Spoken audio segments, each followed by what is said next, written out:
So this paper behind me, I think, shows the most exciting new theory on Big Bang cosmology, which explains all of the observational physics with simple classical general relativity and modern physics, just basic quantum mechanics.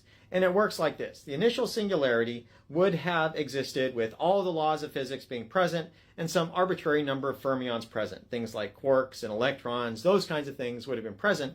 And in a Planck unit of time, they would have to make a quantum transition because they can't have all the same quantum numbers. This is called the Pauli exclusion principle. It's what keeps my hands from pushing through each other when I press them together, my feet going through the surface of the Earth. Those valence electrons in those atoms, they can't overlap and be in the same position, or they have the same quantum number. And so it acts like a force to push them apart.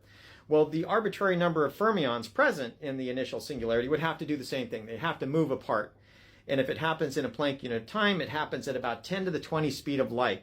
So it's extremely fast. And when that occurs in the second unit of Planck time, they have an enormous amount of energy. So the paper predicts that there's going to be around 10 to the 20 particles being created that are particles and antiparticles due to all the collisions. Just a massive amount of energy as these things have uncertainty energy and expansion energy. And once one of them interacts, when it's got this enormous amount of energy, like a particle accelerator, it just creates particles and antiparticles. And these will, in the second unit of Planck time that they're created, in the third unit of Planck time, they will annihilate. Matter and antimatter will annihilate within statistical fluctuation. Some statistical fluctuation will still be present that won't annihilate.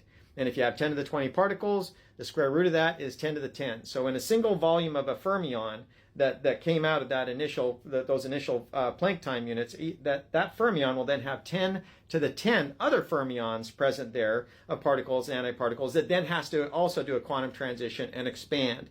And this process keeps occurring, so you've got this critical reaction of particles being created due to the uncertainty energy, expansion energy, and the Pauli exclusion principle pushing them apart, so that it continues at these intervals of Planck time until light and gravity and gluons can catch up. So although it started much faster than the speed of light, eventually all of this energy is going to generate gravity, but it only travels at the speed of light. So as soon as it's able to catch up and pass through this distance of a fermion radius, that will eventually slow it down. So this process then has to continue until you're able to get at right when that light speed starts to just go from one fermion to the other, and you're able to start getting attractive forces to try to attenuate this. You've got about 10 to the 120 particles, which is far more than the number that we have in the universe today that we know of.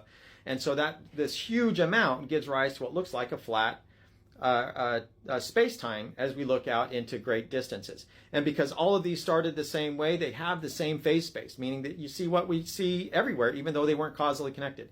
Look to the